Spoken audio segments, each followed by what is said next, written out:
I remember a lot of people telling me how crazy I was in the beginning. We wanted to prove something, and we wanted to do this and show them that it was possible. Yeah, get me Studio One. Listen, I want some rain, thunder, and some hell's bells, all right? Just tell them to stick with the script, okay? Do it. Well, we are at my house in my kitchen, and this is where Kitcha Records was started, and this is where we made all the plans for how to release my album in Sweden, but also kind of change, I think, the idea of what my music was, and bring focus back to, you know, me as an artist instead of me as this Swedish kind of, I don't know, national treasure. Because I was able to start so young, I had 10 years of just like getting to know the industry, getting a net of contacts, and really, you know, understanding how I was going to feel comfortable in my own skin. Baby, show me what it's So most people make their first record when they're my age now, and that's really how I look at this album, you know. It's almost like my first record. Show me love and what it's all about, alright. Working from your house, yeah, it does mess things up a little bit. It's harder to maybe draw the line between, you know, your personal life and your job. I have all the props for the Kitcha Bitches video in my living room, and all of my masters in my bedroom, and I can get to everything really quickly. These are Kitcha birds that we made for the Kitcha Bitches video. We made thousands of these. Most of them are gone now because I brought them to a show in London and people stole them. You wanna rumble in my jungle? I'll take you on. Stampede your rumpa and send you home. This is one of my favorites, the ice cream. It's all kind of falling apart now because they've been laying around for so long, but this ice cream is just, it looks tasty, I think. This is my bonbon outfit. It's actually also a dress. Then there is a really nice gun that shoots strawberry jam. I had this very strong vision of what this album was going to be. And I knew from my experience that it was going to be a lot harder to make this album with a major record company. To try and be creative and make this album this really delicate and sensitive process that I was entering, to try and do that within that environment was going to break my heart. I knew that it wasn't going to be good for me. And that's when the idea of starting my own record company really became, you know, an active thought. Kitcha Records headquarters. After starting up Kitcha Records in Sweden, we tried to get the record signed in the UK. And there was a lot of A&R people interested, but nobody wanted to sign it. It was hard for them to kind of understand the record. It was too pop and too weird at the same time. I realized I had to find people to work with, people that were going to be on my side, and I started to look for management.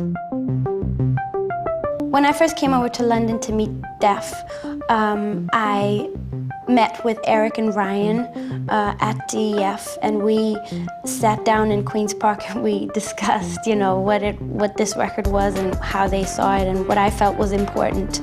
They saw that it's a pop record, but it also has so many other dimensions.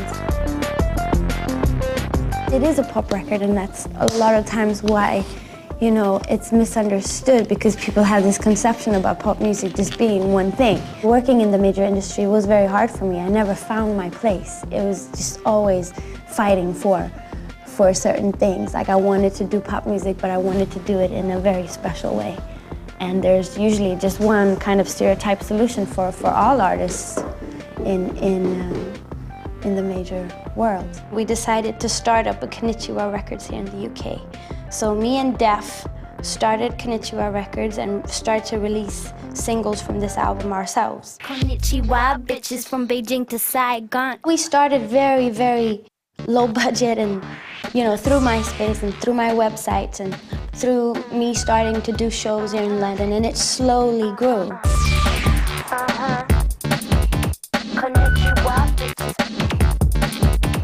Konnichiwa Bitches was the first single, and we were trying to get people to play it on the radio. But during this process, we found ourselves in a situation where we were having a problem because people wanted to play With Every Heartbeat instead. I met Clear Up in 2005. He played me this track, and he asked me to write on it, and I loved the track. I thought it was amazing. He was breaking up with his girlfriend at the time, and I wrote the lyrics about that. And it was just a beautiful song that we made in an afternoon.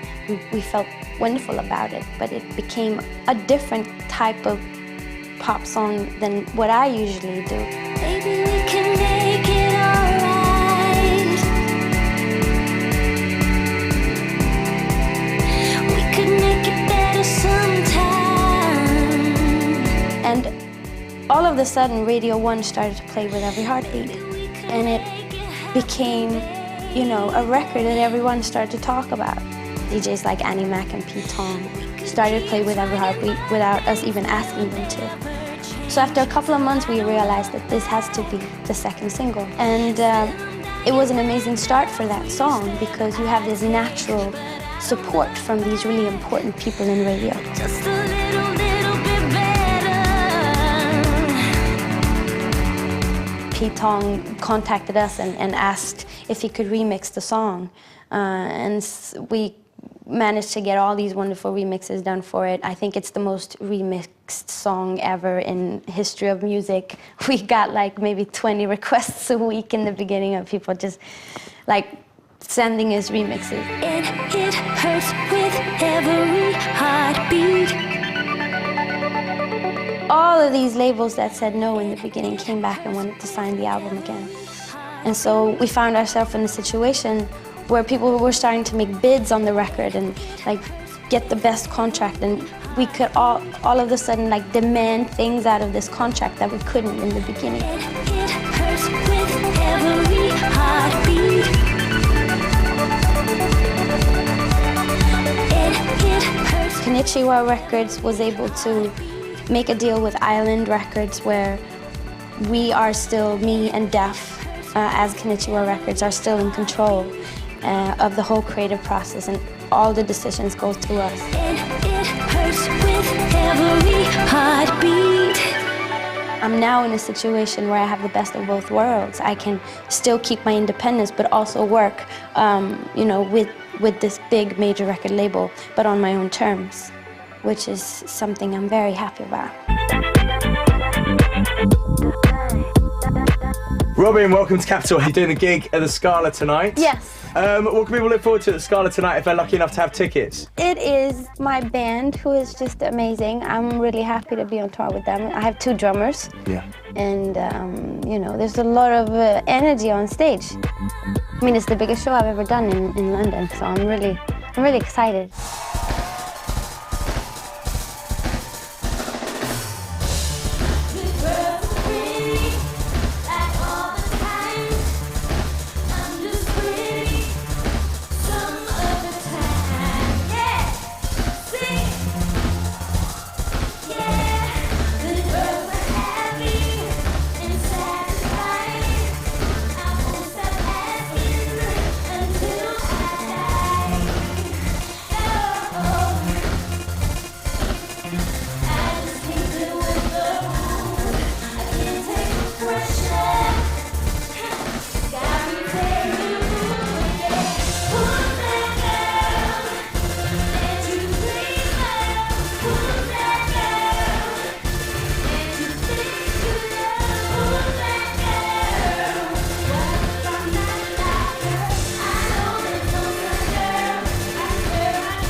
Across the street, I played one of my first shows in London, and it was like, it's in this little downstairs club, and we had like maybe 80 people in the audience or something. It's funny.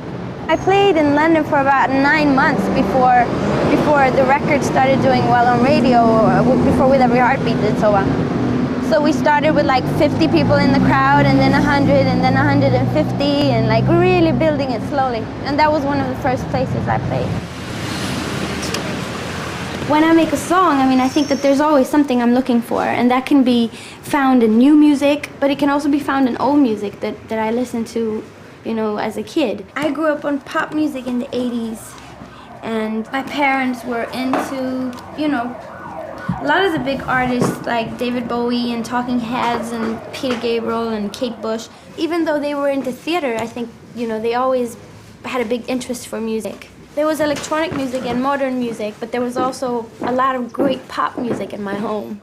To me, pop music was never something bad or boring. Pop music was a place where I felt that I could relate to in a very creative and artistic way as well. Oh, what's this? Electronics. This is good. Right now, I'm starting to think of the next album, and I'm going back to Snap and Technotronics and all that stuff that I was listening to as a teenager in the 90s. Oh, look at this! Look at that! They were my heroes when I was a teenager. I loved them. I loved their clothes and that they were so tough and.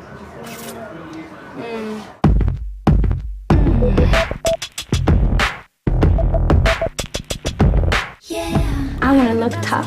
I want to look like I'm myself, you know, and that I have an independence in how I look at who I am.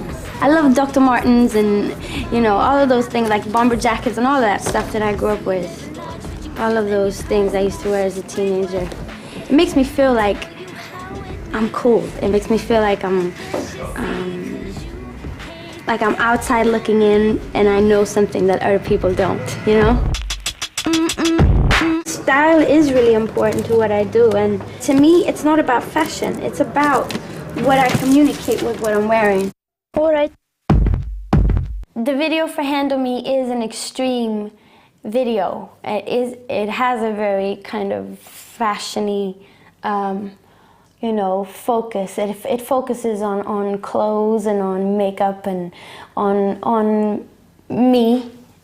When me and Johan Renck were talking about what we were going to do for this video, we started to, of course, discuss the styling, and he mentioned that his friend Jeremy Scott had tried to persuade him for years to do something with his clothes. And when I saw them, I was like, my immediate thought was like, I want to eat these clothes.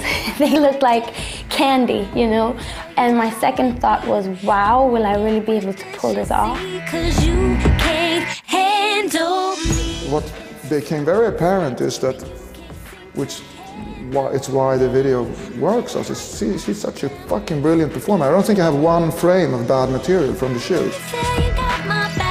She's very conscious of how she wants to come across, but at the same time she's open and listen to stuff. She's never contained or like, sort of reluctant to anything.